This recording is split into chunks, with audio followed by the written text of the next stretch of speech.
Olá, bem-vindos a mais uma análise aprofundada aqui no nosso espaço. Hoje o tema é, olha, fundamental no direito constitucional brasileiro, algo que mexe com a aplicação prática da nossa Constituição, a eficácia das normas constitucionais. Recebemos um material bem completo sobre isso. Basicamente, a gente vai tentar entender como é que as regras da Constituição, sabe, saem do papel e ganham vida mesmo. A ideia é descomplicar um pouco como os direitos e garantias que estão lá funcionam no dia a dia. Ok, vamos lá. O ponto-chave aqui é uma classificação, assim, bem clássica, né? Inspirada em grandes juristas, como José Afonso da Silva. Ela divide as normas em 3 tipos principais, dependendo do quão prontas elas estão para serem aplicadas: plena, contiva e limitada.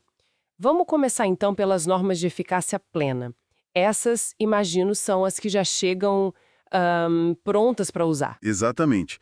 São aquelas que, desde o momento em que a Constituição entrou em vigor, Hum. já produzem todos os seus efeitos.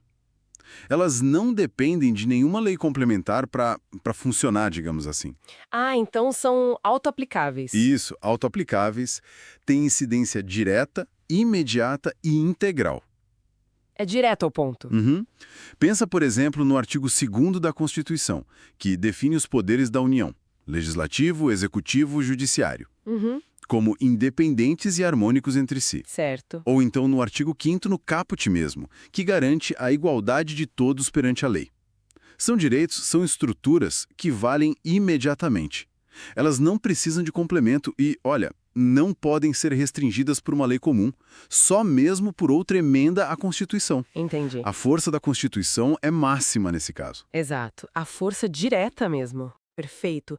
Agora vamos para as de eficácia contida.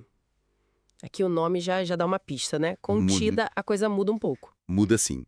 Essas normas, olha, elas também têm aplicação imediata e direta, assim como as plenas. A norma já está valendo, produzindo efeitos. Ok. Também são diretas. Sim, mas, e aqui está o pulo do gato, a própria Constituição autoriza que uma lei futura, uma lei infraconstitucional, possa restringir ou limitar o alcance desse direito. Ah, Elas nascem, contendo em si essa possibilidade de uma redução futura no seu alcance, entende? entendi.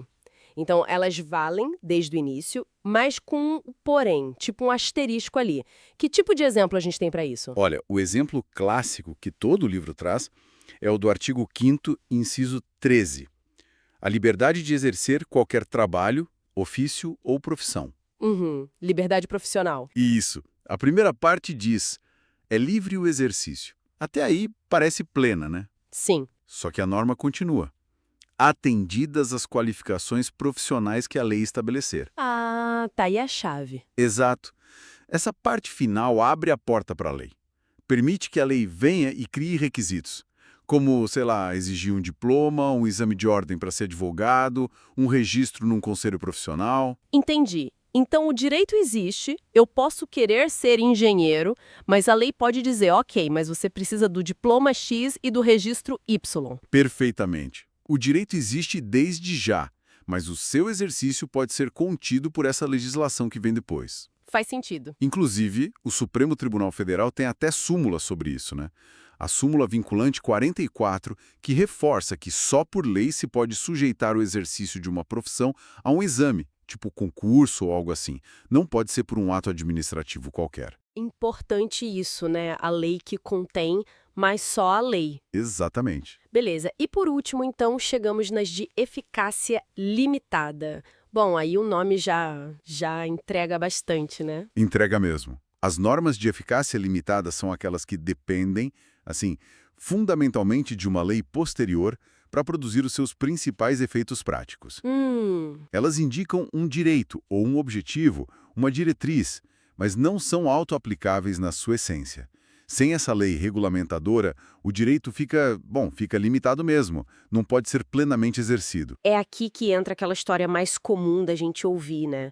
Que precisa que o Congresso faça uma lei específica para a coisa funcionar de verdade. Correto, é bem por aí. Um exemplo muito conhecido e que gera bastante debate é o direito de greve dos servidores públicos. Está lá no artigo 37, inciso 7º. Certo, a Constituição garante. Garante. Mas diz que esse direito será exercido nos termos e nos limites definidos em lei específica. Ah, lei específica. Isso. Enquanto essa tal lei específica não existe, e para muitos casos de servidores ela ainda não existe de forma completa, o exercício pleno do direito de greve fica pendente e comprometido. E aí? O que acontece se o legislador não age? Fica por isso mesmo? Bom, não deveria. É para lidar com essa omissão, essa inércia do legislador, que existe um instrumento jurídico chamado mandado de injunção. Mandado de injunção. Isso. É uma ação que a pessoa ou o grupo prejudicado pode entrar na justiça para tentar suprir essa falta da lei e, de alguma forma, viabilizar o exercício do direito que está limitado pela ausência da norma. Entendi. É uma forma de tentar destravar o direito mesmo sem a lei. Exatamente. Mostra bem essa tensão, né? Entre o direito prometido na Constituição e a necessidade da ação do legislador para ele se tornar realidade. Ok, acho que consegui pegar a ideia central dos três tipos. Vamos ver se eu recapitulo certo. Plena é tipo pronto para usar, total. Contida é pronta para usar, mas pode vir uma lei e colocar um limite depois. E a limitada é tô aqui, mas tô esperando instruções, precisa da lei para funcionar na prática. É mais ou menos isso? É uma ótima forma de simplificar, sim. É bem por aí. E olha, entender essa diferença é crucial. Não é só teoria de livro, sabe? Imagino que não. Afeta diretamente como e quando um cidadão pode exigir um direito que está lá na Constituição, seja na justiça, seja perante a administração pública. Faz toda a diferença prática, né? Se eu posso exigir agora ou se preciso esperar uma lei. Totalmente.